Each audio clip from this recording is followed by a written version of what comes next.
Comenzamos una nueva edición de este programa que se llama La Ciudad en Cuestión y que todos los miércoles ustedes nos pueden ver tanto por la pantalla del canal cooperativo como también por el canal de Bigleca Producciones y que hago junto a mi compañero Sergio Colauti, en quien ya presento. ¿Cómo está, Sergio? Bueno, buenas noches, muy bien. Con muchísimo gusto hoy vamos a tratar el tema de la plástica en Río Tercero, las artes plásticas como producción artística en la ciudad.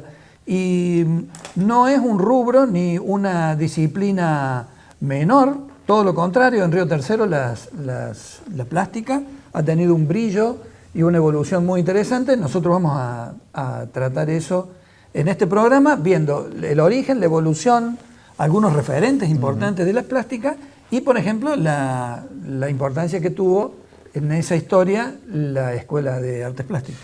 Lo bueno es esto que decía, vamos a repasar algunos referentes como también para que nosotros vayamos después teniendo una especie de recorrido mental, por lo menos, de a dónde ir a buscar artes plásticas en Río Tercero y no solo lo que conocemos característicamente como los cuadros, sino además lo que llamamos el arte urbano, ¿no? Exactamente. Y la actualidad de esa cuestión, la actualidad en los jóvenes, la actualidad en los nuevos artistas.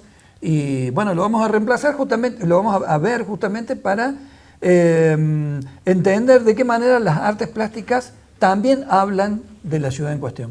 Si te parece, Sergio, nos vamos al segundo bloque donde ya presentamos a nuestros invitados porque tenemos muchos y muy buenos invitados hoy. Así es.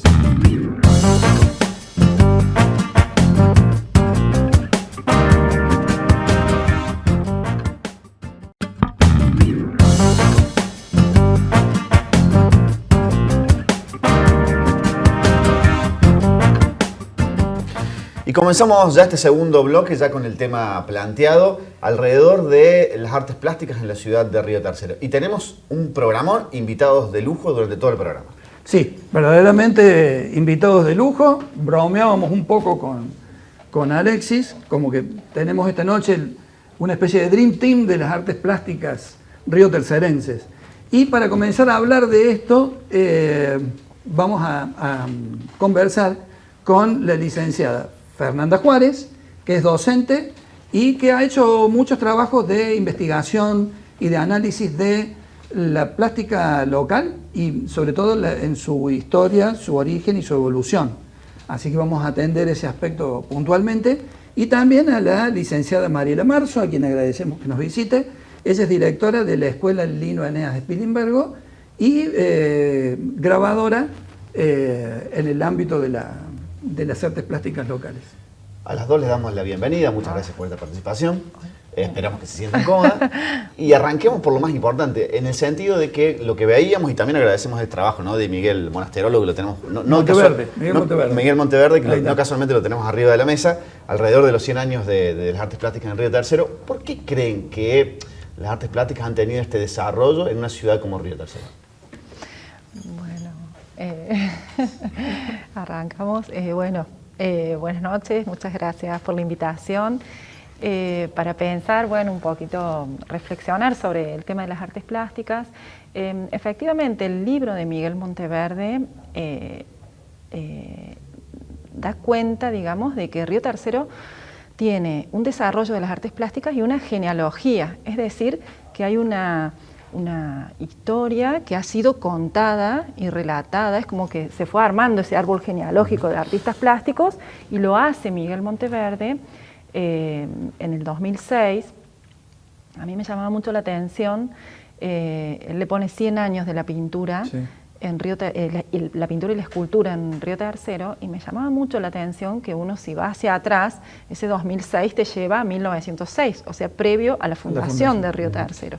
Y él lo fecha ahí porque, es el momento en el cual está registrado la primera obra, el primer cuadro de Zoila Acuña, con lo cual ya eso da cuenta de que Río Tercero nace con una impronta, digamos, ligada a esta figura clave que es la de Zoila Acuña, que además de ser artista plástica también ella era poeta, o sea, es una figura ligada a la cultura, y que eso para mí va a dejar como toda una impronta que se va a ir marcando en generaciones, en cómo se fue desarrollando la propia ciudad. Si pensamos ese espacio que es la Casa de la Cultura, donde también está la escuela Spilimbergo, bueno, era la casa de ella, ¿sí? Y hay muchos relatos dentro de lo que es la escritura de la historia de Río Tercero, de que ese espacio era un espacio que convocaba a las artes, o sea, porque había reuniones, había tertulias, había muestras, ella misma, Zoila,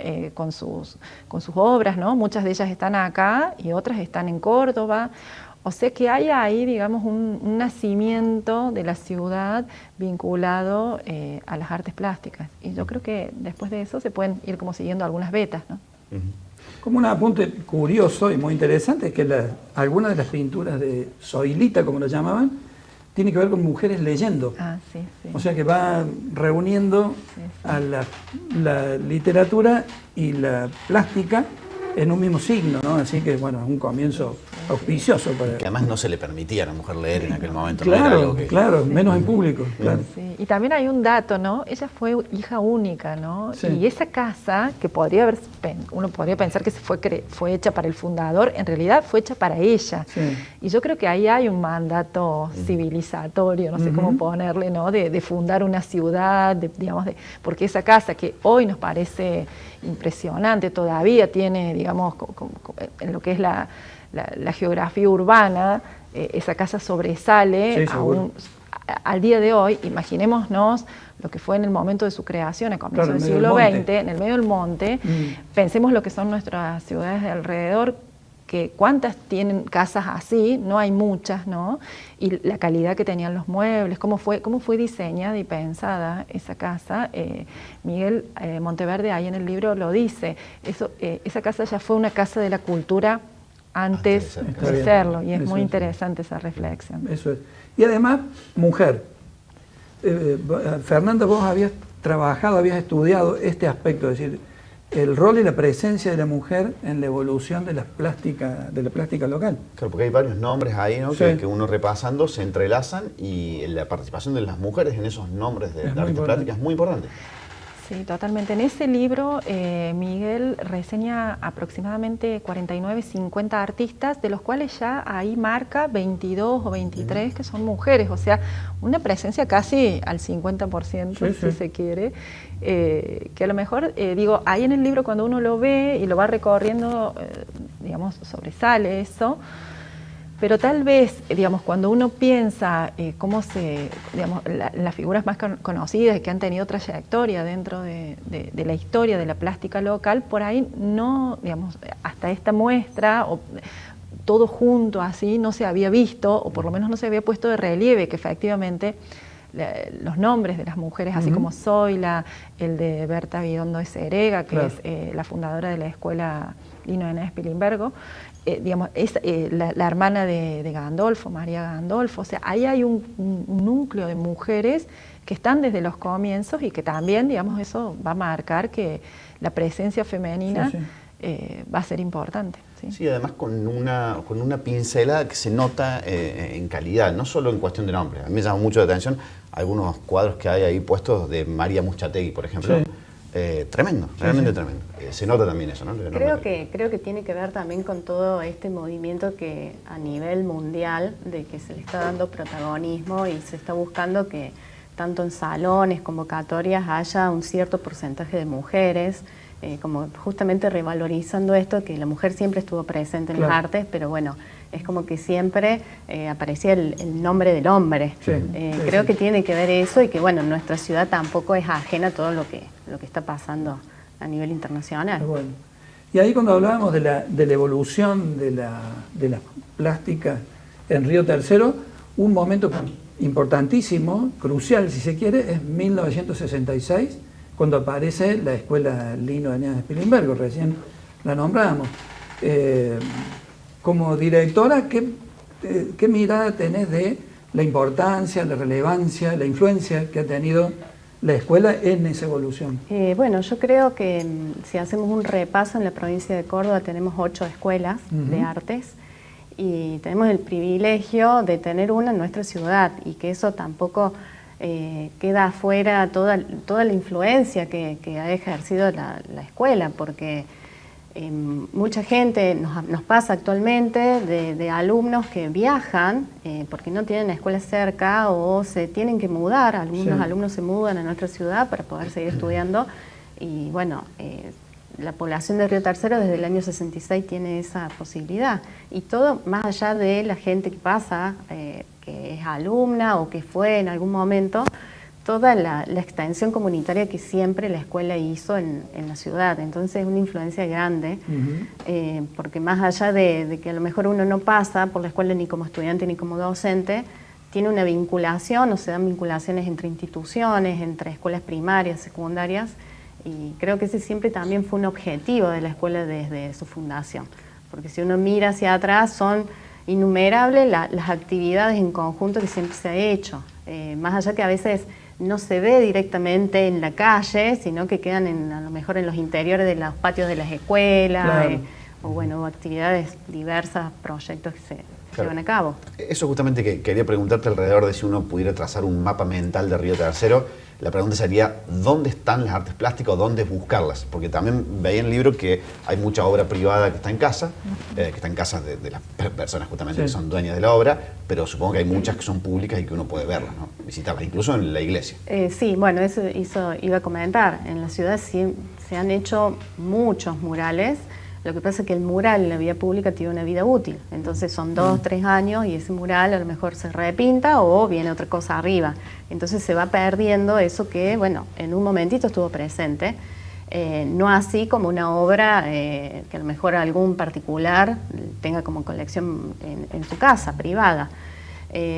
Pero decir, desde murales, intervenciones, que bueno, cada vez más se están haciendo estas intervenciones de carácter efímero, hasta a lo mejor algo que no queda con presencia física sólida, pero todas las visitas que a veces hacen alumnos de escuelas primarias, secundarias a la escuela, y es como que ese arte no queda, como digo, físicamente, sino que se lo llevan puesto de alguna manera. Sí, también nombrar la iglesia, que tiene ahí una obra, varias, y el cementerio, ¿no? Claro, eso es. Bueno, el mural de la iglesia, artísticas. Ese mural es como que, bueno, se conserva porque justamente está en un interior, entonces es mucho, o sea, se puede ir hasta haciendo conservación y puede perdurar muchísimo tiempo. Muchos murales también se han hecho en las fábricas, en fábrica militar, en Atanor, bueno, en distintas escuelas, establecimientos educativos, también sectores privados, esculturas. Sí, se podría hacer un registro extenso. ¿Está sistematizada una forma de resguardo de esas obras en Río Tercero o esas obras dependen de la suerte? No, no tanto de la suerte, sino de la persona. Por ejemplo, se pinta un mural para una fábrica, por decir. La escuela va, hace el mural, que todo esto siempre está dentro de prácticas para nuestros alumnos, y después la persona particular quien se encarga de custodiarlo.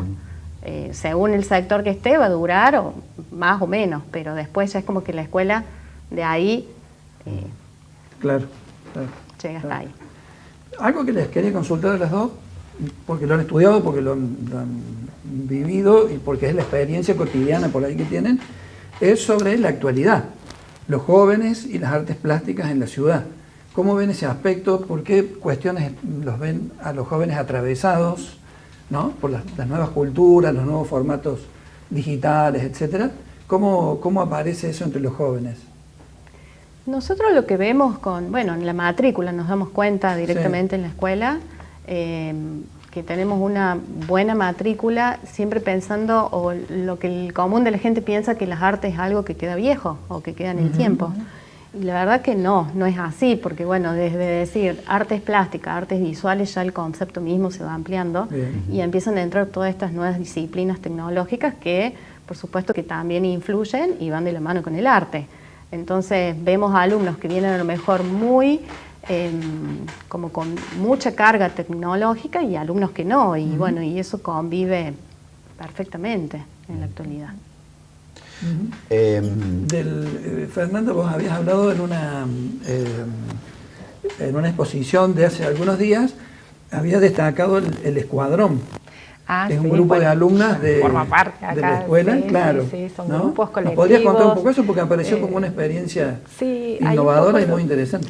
Claro, ahí un poco lo que traíamos era que, digamos, la presencia de la escuela y espacios, digamos, formales, instituciones que forman, podríamos también ahí como hacer un trío con la biblioteca, con el conservatorio de música, digamos que hay espacios que están, instituciones que están formalmente consolidadas en torno a disciplinas artísticas.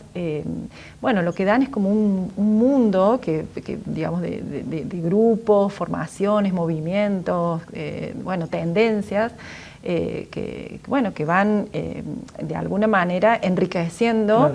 Y en este caso, bueno, propuestas que son colectivas. Un poco lo que destacábamos en ese momento del Escuadrón de la Gubia es que es una formación colectiva, es decir, un grupo que acuerda, bueno, acá está Mariela, que puede contar mejor que yo, pero que digamos que es más que pensar un artista individual, digamos, ahí ya hay otras cuestiones, claro, que exceden, digamos, a pensar solamente la trayectoria de una persona y de su propia formación, ¿no? Y ahí la escuela es fundamental, estos espacios que posibilitan estos vínculos entre artistas. Y con respecto a lo que decías acerca de artistas jóvenes, yo también he participado en algunas muestras que se han realizado en distintos espacios de la ciudad. También muchos son egresados o chicos que están estudiando en la Escuela de Bellas Artes, pero que bueno, que están atravesados, digamos, por otras propuestas como arte digital, el cómic, la historieta. Hicimos muestras, me acuerdo una que se llamaba Colectiva Land, otra que se llamaba, bueno, digamos que tenían así como propuestas del uso de las tecnologías para el dibujo, bueno, y que, por ejemplo, en la muestra que está actualmente en el Museo Gandolfo, hay algunas, digamos, dentro de todas esas capas generacionales, esas capas geológicas de artistas plásticas, mujeres, llegamos hasta el presente con artistas como Elie Said y, claro, bueno, algunas otras más que trabajan efectivamente con una propuesta. Justamente el Museo Gandolfo le da otra plataforma a la hora de poder mostrarse. Yo también quería preguntar esto, si falta esta vinculación entre artista y público o se da. No, mira, ahora que justo se nombra el museo, como objetivo en su momento con el grupo del Escuadrón, como el museo no estaba presente, nuestro objetivo primordial fue llevar el arte a la calle, no había un espacio dedicado a las artes visuales, entonces dijimos usemos la calle como espacio. Después se dio lo del museo y nos pareció fantástico.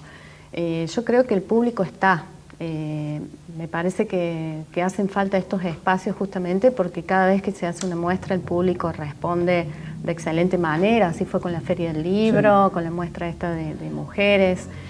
Creo que faltan estos espacios donde se acerca al artista independiente, a lo mejor que trabaja de manera solitaria en su taller con el público y que termina de desarrollarse la idea de obra. Creo que pasa por ahí. Sí, a mí me da mucha satisfacción muchas veces comprobar en exposiciones o en puestas, en intervenciones, etcétera, que el público de la ciudad quiere y respeta mucho a los artistas plásticos de la ciudad. A veces en otras disciplinas o en otros lugares se diferencia mucho si es alguien famoso de Buenos Aires, de Córdoba, y los locales, ¿no? Como por aquello de que no es profeta en su tierra. Pero es muy satisfactorio comprobar eso, el respeto y el vínculo que se tiene en general por los artistas plásticos locales. Así que me parece que eso es un mérito de los propios artistas, de la escuela, de toda la gente que ha trabajado en eso, ¿no? Sí, nosotros eso lo vemos y la verdad que nos gratifica también que nos llaman de las escuelas para convenir y hacer visitas guiadas. Que siendo a lo mejor en otras épocas uno mandaba invitaciones y ahora eso como que se da, por ejemplo anoche inauguramos la muestra de Raquel Pirabuena y ya se acercaron a la escuela 2 directivos para ver cómo podíamos organizar para hacer visitas guiadas, traer a sus alumnos. Entonces eso también creo que es una educación que se va dando de a poquito, pero que está totalmente activa en nuestra ciudad. Así es. Y hay también, por supuesto, una necesidad post-pandémica de salir y de vincularse, y eso también las artes tienen que estar también presentes en eso y acompañando. Si el vínculo va por ahí, bienvenido. Fernanda y Mariela, muchas gracias por esta visita. Bueno, muchas gracias a ustedes. Un lujo. Muchas gracias. Nosotros cerramos este segundo bloque y ya presentamos al resto de los invitados porque tenemos un programa intenso. Así es, así es.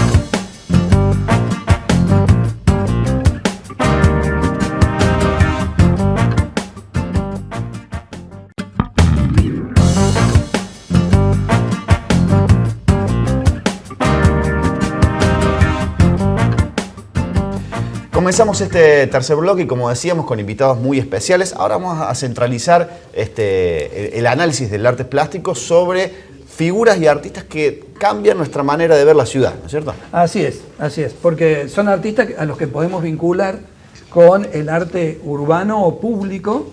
Ellos nos dirán cuál es la denominación más correcta. En este sentido, agradecemos la visita de Jessica Trabuco More y de Rubén Ramonda. Con ellos vamos a hablar ahora. Bueno, de ambos hemos podido, vemos en la ciudad intervenciones, así que arrancamos por vos, Jessica. ¿Cómo comenzaste? Bien. ¿Por qué salir a la calle, digamos, con el arte?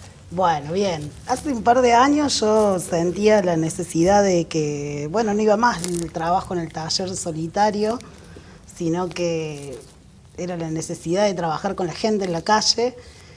Y bueno, así empecé saliendo a hacer un muralcito, 2, hasta que empecé a trabajar con todo lo que es los barrios, los merenderos, las escuelas.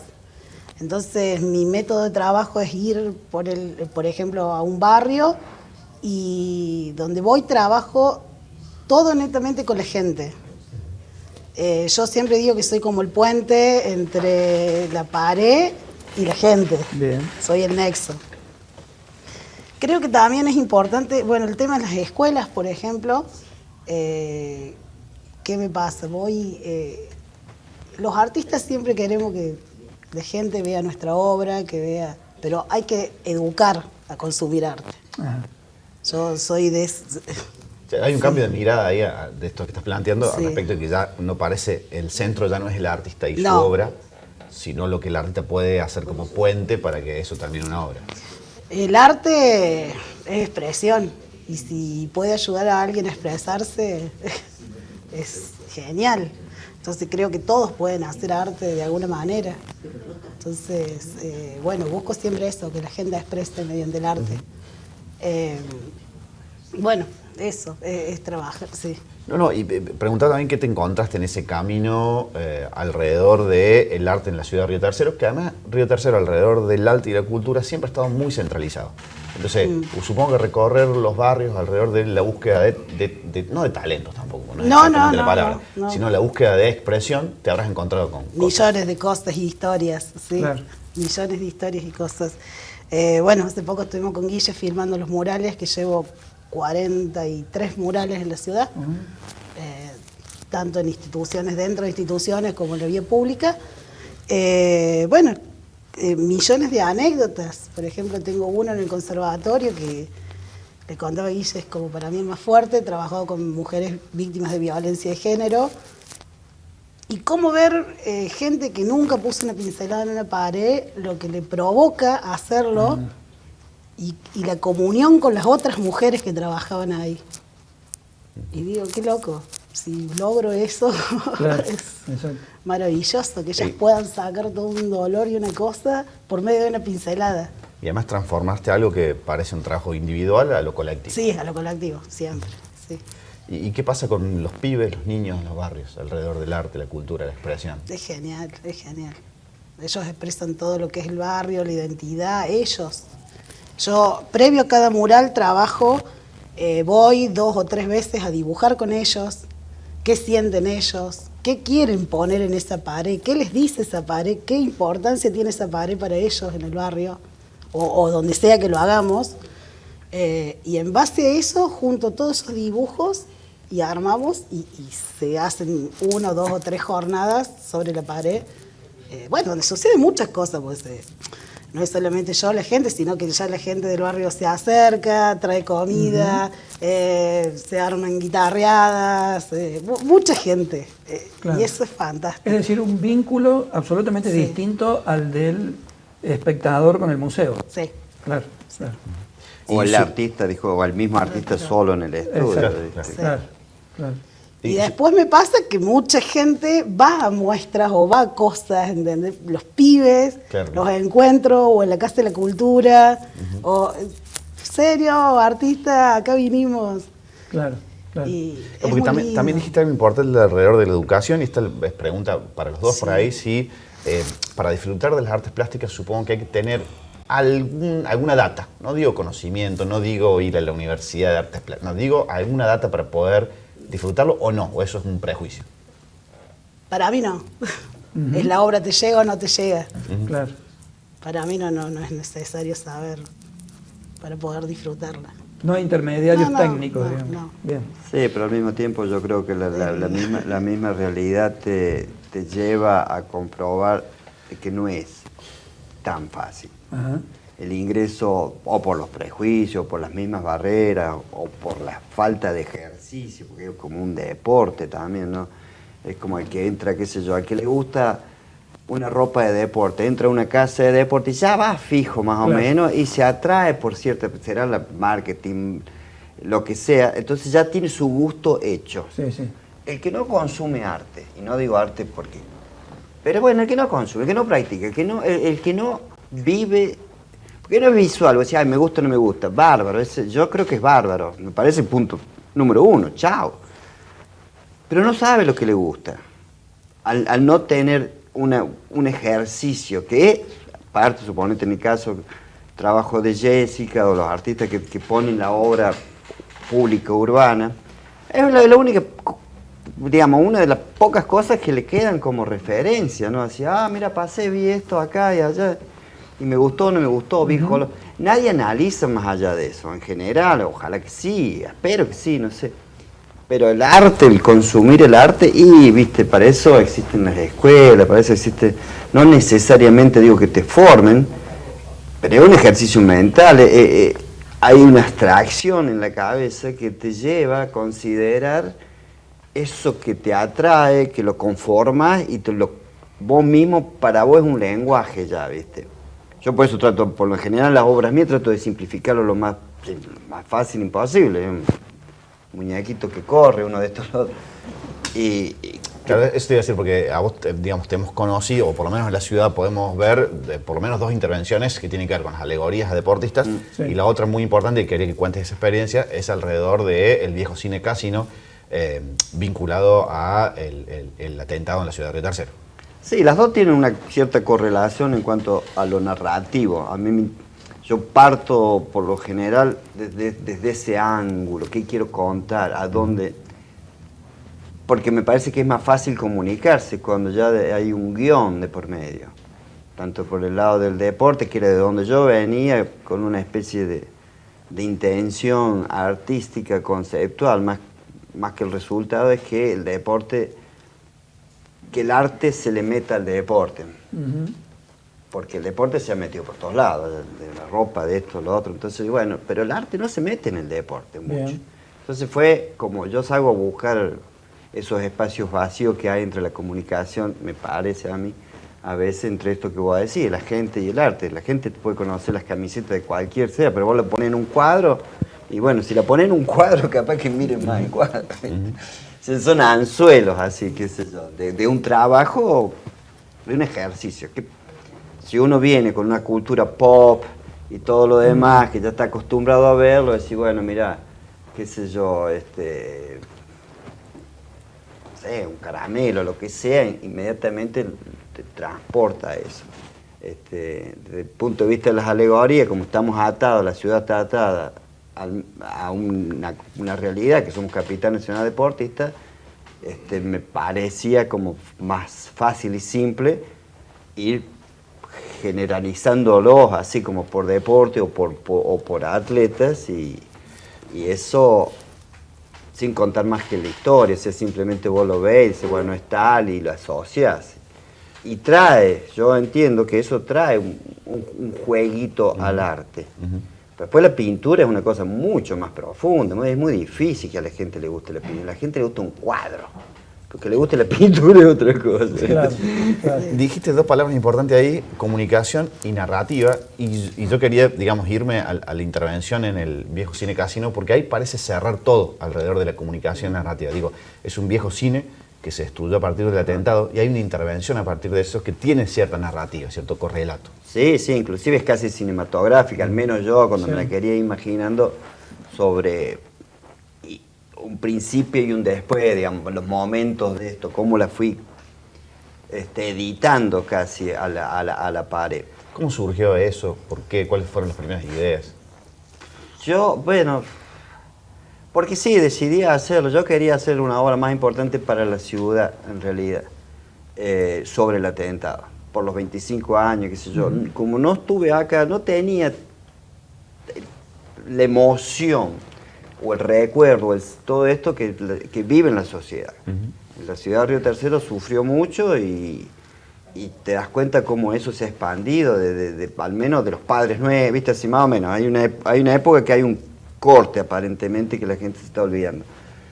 Y me pareció como una buena, porque yo lo revivo yo, digamos, básicamente me empiezo a construir esta especie de catástrofe que pasó y de bueno, la voy a contar, porque y para mí un cuadro más de una vez habla más que un relato, más allá que lo que acá el licenciado Sergio escribió sobre la obra, que me pareció espectacular. Entonces cuando se salen de las palabras a llevarla con toda la otra información, enriquece el público, sí. Enriquece el público. A mí poder pintarlo ahí adentro,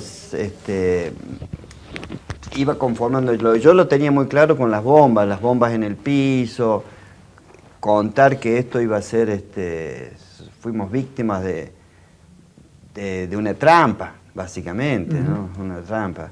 Y yo creo que es un trabajo que necesariamente se tendría que incluir hasta como en lo que sería... No, y no solo eso, hasta a nivel académico en las escuelas, ¿viste? Si esto se tiene que contar, es como lo de la memoria. Acá se tiró un pueblo abajo, se pudo haber tirado un pueblo abajo. Sí, tenemos ahí una deuda en varios ámbitos con ese relato. Claro, por eso yo cuando incorporé, después que empecé a tomar esta idea, cada vez porque demoro uno a veces en concientizarse, ¿no? Porque a mí me gusta la historia, me gusta el espacio, yo me dejo llevar por esta escenografía. Pero en el fondo es una lesa a la humanidad. Sí, o sea, y la reparación histórica, para mí, que ahí lo ataba siempre con lo de las artes, la reparación histórica, a pedir de esto, yo me imaginaba la ciudad de las artes. Porque nada más sanativo y más fácil de lograr, en definitiva, que una universidad. Yo a la universidad le tengo mucho miedo, es un tema que a veces lo hemos hablado y probablemente no estamos muy de acuerdo, pero me parece que es más fácil mantener una ciudad de las artes como proyecto que una universidad que, si bien va a traer muchas cosas, también en la necesidad de que Río Tercero a nivel cultural pueda de una vez por todas atar todas estas cadenas que tenemos sueltas, eslabones sueltos, como está la biblioteca, porque ninguno de ellos en sí mismo. Yo a veces peco y, bueno, yo no me voy a callar porque a veces no les veo, no veo la construcción del lenguaje, de la potencia que tiene. Río Tercero tiene una potencia enorme, ahora en el museo mismo se ve, sale una muestra y fue un montón de gente. Claro, eso también quería preguntarle alrededor de las artes plásticas, si hay un circuito, ¿no? El que por ahí no está cerca del arte. ¿Existe en Río Tercero un circuito donde yo pueda conocer dónde están todos los murales, por ejemplo, o dónde están todos los cuadros que yo pueda ver, o tengo que ir buscando? No, hay que ir buscando. Hay que ir buscando. Sí, pero eso es fácil, si hay una narrativa fácil de desarrollar. A veces por eso cuando uno dice que no hay intenciones, no, ni siquiera no es que por maldad ni nada por el estilo. Yo creo que falta programación porque es así, para lograr objetivos uno tiene que tener digamos, un paso a seguir, ¿viste? Es constructivo. Sí. Las cosas no pasan porque sí nomás, y a este falta una intención, que más de una vez siempre se le pide que esa intención sea de la ciudad o de la cultura. Y en eso están las pruebas. O sea, en 30 años que no existió un lugar de exposición de la ciudad, la municipalidad no tiene su sala de exposición. Ahora sí con el museo, pero ¿cuántos años llevó esto? Sí. Entonces yo digo, bueno, esa idea de los murales sería bárbaro directamente. Vos Para mí el muralismo es casi una cosa aparte dentro de la pintura, no porque seas pintor sos muralista, eso yo creo que, pero no deja de ser una cosa... Eso también quería preguntarle a Jessica alrededor del mural, porque recién hubo un dato en el otro bloque que yo no desconocía, y es que los murales tienen un tiempo de duración. Sí. Entonces, yo supongo que cuando pensás una obra también lo pensás en el sentido de esa duración. Sí, o por ahí me he encargado de retocar murales. Sí. Me parece que habría que haber una ordenanza o algo que se pueda tener la conservación de eso, porque, bueno, pasa a ser parte del patrimonio de la ciudad.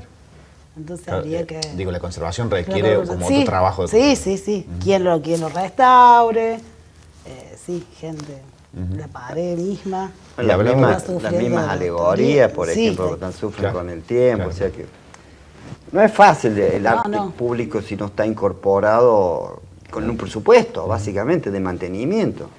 Es como una plaza. Sí. Hablabas de 40 murales, hablamos de las alegorías. Y quería preguntar si el arte, digamos, llega a toda la ciudad o hay sectores en que el arte plástico no llega o cuesta o no. Yo creo que llega, sí. En ese Y punto yo creo que hay yo creo que- un ejemplo que tiene que ver con la obra de Casino Sí. y del atentado de Pato, porque cuando se hizo eso fue muy curioso que fue en medio de la pandemia, ¿no? Más o menos. Sí, En mitad de la pandemia. sí. Es decir, que la gente no salía mucho. Y sin embargo, lo curioso fue cómo la gente de Río Tercero rodeó al artista, en ese caso, al punto de tener que hacer dos actos artísticos, Sí, digamos, sí. en la misma noche, ¿no? Entonces estaba como la necesidad de escuchar, pero me parece que también la necesidad de la gente de escuchar algo nuevo sobre el tema del atentado desde el arte. Me parece que eso a veces no es explícito por ahí, pero aparece. Y es muy interesante que esa palabra nueva venga desde el arte, no desde otros discursos que ya estaban gastados, Lo ¿no? mismo con los derechos humanos, sé que son temas que estoy tocando Sí. actualmente. Aparte yo elijo los temas, en el sentido, me parece que es más fácil comunicarse con la gente cuando el tema, no digo que sea popular, pero que sea de conocimiento Claro, público. claro. Como lo puede ser el deporte, como lo Sí, puede sí, ser sí. en este caso lo otro, porque como pintor yo tengo otro objetivo, como pintor. Pero como artista, la verdad, más o menos me encasillo dentro de estas cosas que me parecen que no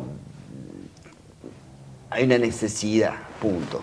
Creo que es como, Sí. como Recién hablábamos con nuestras invitadas anteriores de la evolución de la plástica, de la importancia clave de la escuela en esto. Hablamos también del Museo Gandolfo, es decir, como un aporte, Sí, digamos, desde el importante. Estado para la plástica. Y la pregunta ahora que nos interesa hacerles también sobre las posibilidades y los límites, los desafíos, digamos, del arte independiente en la ciudad. ¿Cómo ven esa cuestión? Bueno, yo en realidad, a través de esta intervención en el casino, estoy tomando la dirección del Centro Cultural Casino como una opción de abrir un espacio público, no digo público, pero un espacio, digamos, que no dependa de ninguna otra cosa, de una programación propia. Bien. Entonces, ahí yo creo que es una posibilidad para el arte independiente. Yo creo que acá se ha intentado, el Cita Ginés fue quien tuvo La siempre primera galería, Sí. claro. Sí. la primera galería, Sí. o sea que como lo mío yo no tengo ninguna intención de fines de lucro. Entonces eso me libera de cualquier tipo de condicionamiento. Después puedo tener egocentrismo, todas esas cosas. Si no hay eso, no hay artista. No sé, pero supóngame lo hago, Claro. es mi gasolina, a veces va a decir, bueno, voy yo, pero yo creo que es una posibilidad muy buena, de la cual voy a seguir tratando de desarrollarla casualmente con una programación, ahora está techado, Ujú. o sea que eso permite expandir, digamos, la agenda, por así decirlo, Está no bien. estás acondicionado por el tiempo. Bueno, Rubén y Jessica, los tenemos que saludar porque ya se sabe aquella frase que el tiempo en televisión, que es. Sí, alguna vez se dijo. Y además tenemos un aporte que hace un joven artista riotercerense, Martín Carrizo, que se fue hace ya muchos años a estudiar a la ciudad de Córdoba. Hoy es un prestigioso artista, tiene muchos premios y tiene varias muestras tanto en Buenos Aires como en la ciudad de Córdoba. Él nos va a contar cómo fue su relación al comienzo con el arte y actualmente cómo nosotros acercarnos también a las artes plásticas. Perfecto. Les agradecemos muchísimo. Gracias. Muchas gracias.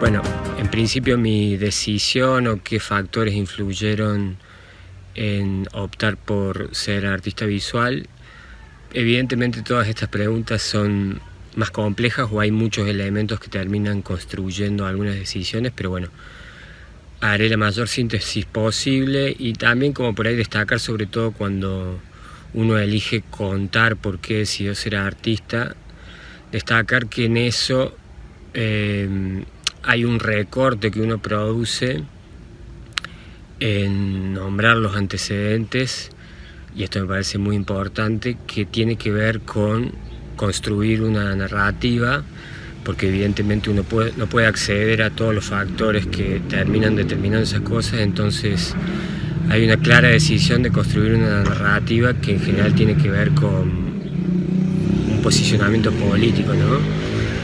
Dicho esto, contarles que me crié en Parque Monte Grande, un barrio de clase trabajadora, y estar rodeado de albañiles, metalúrgicos y gente de oficio creo que me terminó otorgando una formación en abordar la materialidad que fue muy influyente después en mi decisión de ser artista visual. Hay algo en el oficio que es para mí muy importante y lo he ido revelando con mi proceso de trabajo, que tiene que ver con cómo abordar o como con cierta versatilidad para abordar dificultades tanto a nivel técnico, pero si vinculamos esto a un barrio de clase trabajadora y humilde, también a cómo sobrellevar una vida que en general tiene como condiciones económicas ajustadas, ¿no? Eso me parece que es un factor muy importante. No puedo dejar de nombrar que me crié al lado del río Talamuchita, a 3 cuadras, entonces como esa vida natural, el monte, etcétera, creo que son una formación y termina ambientalmente como colocándome en una situación que después logro ver más adelante en mis trabajos como una cuestión de la observación de la naturaleza y los procesos naturales, que para mí es un factor fundamental. En cuanto a qué puedo aportar yo como artista desde mi formación particular, creo que bueno, se enlaza directamente con lo que les decía anteriormente. Digo, como la realidad que viví por lo menos hasta los 22 años, Parque Monte Grande y todo lo que les decía, es lo que al final termino como desarrollando en mi trabajo. Hablo mucho sobre la albañilería y las construcciones que se desarrollan en barrios humildes, y eso es algo que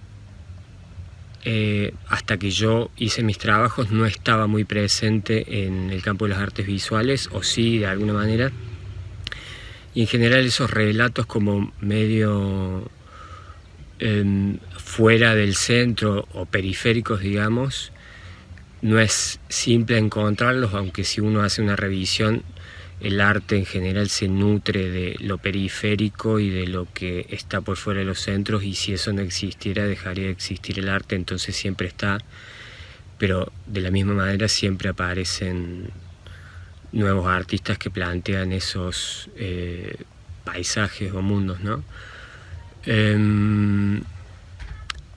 También evidentemente porque siempre hay periferias en torno a que siempre hay injusticias, ¿no?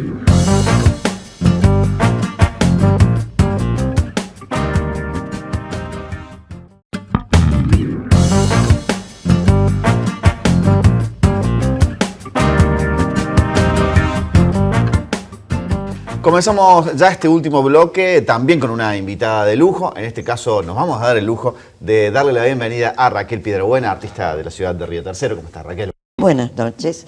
Bueno. Muchas gracias por invitarme. No, muchas gracias por venir. Bueno, conociendo no solo la calidad artística de Raquel, sino también su trayectoria amplísima en la ciudad y de mucho compromiso, nos gustaría consultarte primero, ¿cuál es tu mirada sobre la plástica local? Aquí se habló de la historia, de la evolución, de algunos referentes. ¿Cuál es tu mirada sobre esta producción? Bueno, yo veo en este momento que hay muchos jóvenes que exponen, entusiastas. Yo lo que quiero ver es la duración en el tiempo. Muchas veces el artista pinta por decir, bueno, ahora en el invierno, en el verano no, porque vacaciones. Hay un libro muy interesante de Kandinsky que se llama De lo espiritual en el arte.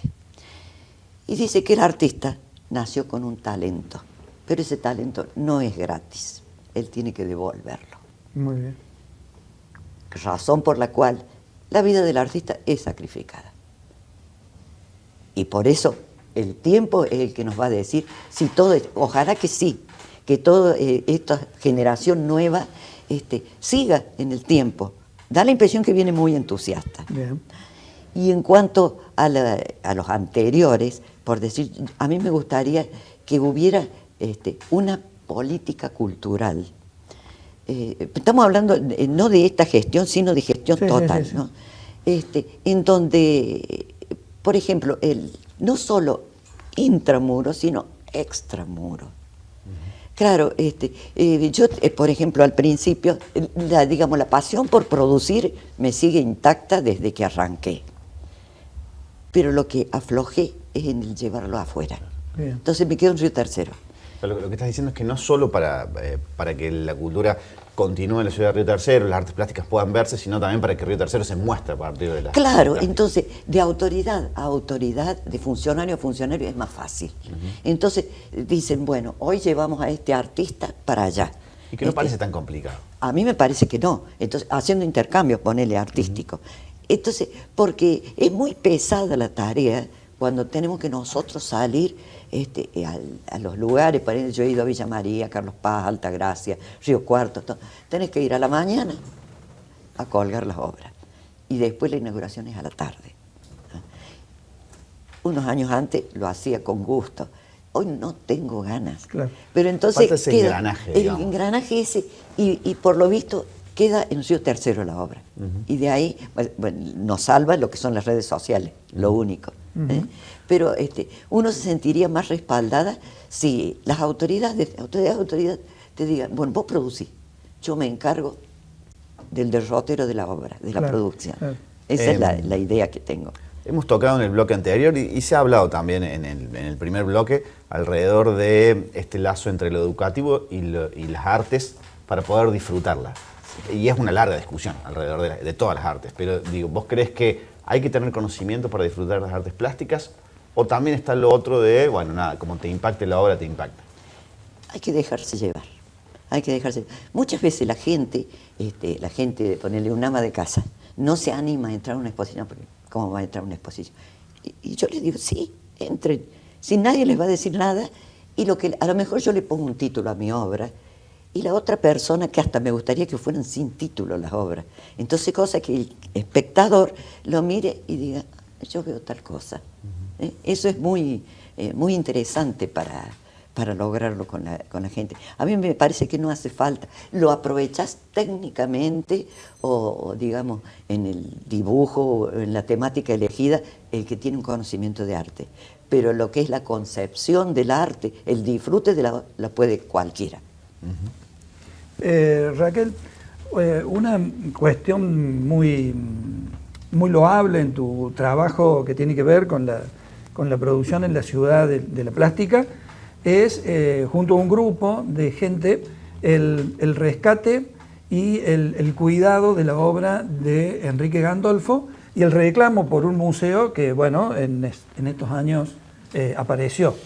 Nos gustaría que nos expliques, y sobre todo a los televidentes, mucha gente que ve el programa o de los que ven el programa, no son de Río Tercero, porque se ven en las redes, para contarles a ellos, sobre todo, cuál es la importancia de la obra de Enrique Gandolfo y por qué consideramos todos o casi todos que es una figura que está en el centro de la producción plástica de la ciudad. Bueno, para nosotros Enrique Gandolfo fue un referente que, digamos, tuvo trascendencia fuera de la ciudad también. Era adoptado nuestro, porque es era de Hernando. Y él tuvo como, por ejemplo, la UNICEF tomó de sus obras para las tarjetas navideñas y para las agendas. También varias campañas del ALSEC también contaron con su obra. Expuso junto a artistas como de la Cárcova, como Sibori, varios de esos, o sea que tenía un buen lugar dentro de la plástica. Y él estudió con Petoruti. Casi nada. Sí. Bueno, sería lo máximo del cubismo argentino. Claro. Y de él se nota, en la obra de Gandolfo muestra la huella de Petoruti. Entonces, esa cosa tan geométrica, tan linda, ¿no? Sí. Bueno, y entonces un grupo de amigos de él, que hoy 2 ya nos han dejado, ya están en la otra vida, lo rescatamos, entre comillas, en el 2007, porque estaba solito y claro, era ya grande. Entonces como que lo tomamos a cargo y cuidamos de él y todo. Y él tenía su obra ahí, entonces dijimos, qué lindo luchar por un museo. Empezamos en el 2015 con el reclamo y recién se concretó en el 2021. Bueno, sí. Es hermoso el museo, es chico lamentablemente, pero todavía hay muchas cosas para mostrar de él porque todavía tiene mucha producción que está en el depósito del museo. Aparte está toda la producción de la hermana de María Gandolfo y también está todo lo que otros artistas intercambiaban obras. Entonces es mucho lo que tienen para mostrar. Y que la idea nuestra es que se haga un museo más grande, aparte de porque están todas las obras de las otras referentes de la época. Lo que pasa que murió muy de repente y muy joven Berta Vidondo de Cerega, sí. Que la escuela de Monte Grande se llama así. Hay cualquier cantidad de trabajos de ella, especialmente los grabados, que era en lo que se especializó ella. ¿Esos trabajos están cuidados? Sí, están en mi poder, porque era suegra mía, Berta. Entonces, tengo todo eso porque, bueno, ya de la familia no queda nadie, ¿no? Entonces, yo que hay mucho material. Mucho material, claro. Entonces, ya lo he ofrecido para que se haga un museo, pero no tenemos espacio. Claro. Lo mismo, toda la producción mía de las explosiones, que son 17 obras, que se hicieron a través del año, de toda digamos, el itinerario de la causa, bueno, también están porque son de Río Tercero, ya no son mías, pero ahí están en mi casa. Entonces, hace falta sí o sí, porque ya Río Tercero es muy grande, sí. Ya amerita ¿Otro un museo o ampliar ese museo? Yo creo que ese no se puede ampliar, porque hay que guardar la línea del ferrocarril. Pero no sé dónde podría ser. Pero bueno, ahora vamos a empezar a luchar por eso. Sí. Si ya logramos el Gandolfo, ya podemos. Así es. Sí. Así es. Sí. Raquel, toda esa serie tuya sobre el 3 de noviembre y toda esa pintura inicial de muchos años, muy conocida, en un momento pasa a convertirse en arte generativo. Sí. Nos gustaría que nos contaras el porqué de ese giro en tu obra, que ha sorprendido y ha encantado, digamos, a mucha gente. Y el por qué y en qué consiste el arte generativo, bueno, desde tu punto de vista. Yo empecé con todo digamos, con la producción ininterrumpida, porque antes era esporádica, no concretaba, y aparte que estudiaba música, entonces tuve como 6 años estudiando música. En un momento corté porque 2 carreras artísticas, imposible, ¿no? Demanda mucho la práctica. Entonces ya había descuidado la plástica. Entonces en el 94 arranqué con el arte, pero ininterrumpido. Y empecé con toda la serie de Tinta China. Claro. Bueno, Entonces le di, yo no me acuerdo en qué año, hasta qué año, pero en un momento la Escuela de Artes fue a Córdoba a una muestra. Fuimos a una galería y estaba la obra de Moisés de España. Cuando yo la vi, casi muero. Yo digo, esto es lo que quiero para mi vida, pero yo no sabía que era lo que yo quería eso. Entonces como que me gustó mucho. Y Moisés era una persona deliciosa. Lo que le preguntaba era muy generoso. Vino el Río Tercero. Le dijimos si podría venir y vino. Entonces él vino, nos dio una charlita en la escuela y después fuimos a algo a exponer a Córdoba en grupo y él nos recibió en su casa. Bueno, de ahí entonces empecé con el arte porque nos enseñó, él nos dio todos los apuntes de lo que sería la línea cerrada generadora y el cuadrado mágico, ¿no? Que la línea cerrada generadora consiste en los lados de un cuadrado que tienen un valor en el cual se va armando una estructura y sobre esa estructura se levantan los volúmenes. Sería más o menos así a grandes rasgos. Claro. Bueno, entonces, sin ponernos de acuerdo con Guillermo Reinaudo, que era el director en la época, él tomó el cuadrado mágico y yo la línea cerrada. Entonces, bueno, hicimos una muestra ahí. Y a partir de ahí después empezamos como si fuera con subdivisión de superficie. Ya los dos andábamos medio geometrizados así. Bueno, y ya después como que con cierta figuración la geometría. Y ahora sigo geométricamente, aunque cada tanto me atrapan los que fueran los fractales. Entonces, como fue el de Koch, el copo de nieve de Koch, ahora hay un intento de la alfombra de Sierpinski, que es otro fractal que hay en la escuela, un modelito ahí que presenté. Entonces, pero siempre me atrae eso tan meticuloso. Sí. Claro, no puedo improvisar algo. Bueno, ya es parte de la personalidad. Claro. Sí. Es un arte como de la minucia y la precisión. Creería que sí. ¿Cierto? Creería que sí. Inclusive, por ejemplo, hasta la pureza del color. Claro. Cada planito tiene 4 manos para que no quede la marca del pincel. Tiene que quedar el color. Sí. En el libro de Miguel Monteverde, cuando analiza tu obra, dice algo muy interesante, que esa precisión y esa geometría se da justo en una época que es la de la posmodernidad, donde gobierna la incertidumbre, como al revés, ¿no? O sea que claro, es muy interesante esa colisión. Y ese cuadro, esa obra de la que recién hablábamos, que seguramente la vamos a mostrar, también es una obra geométrica, pero que también da la idea de caos y de incertidumbre, porque el posmodernismo parece dar cierto orden a cierta cosa, pero en realidad hay un caos, hay algo que no... Esa es la que mostró Sergio recién. Bueno, esa es con el esquema generado por estos números, y lo hice con una perspectiva desde abajo.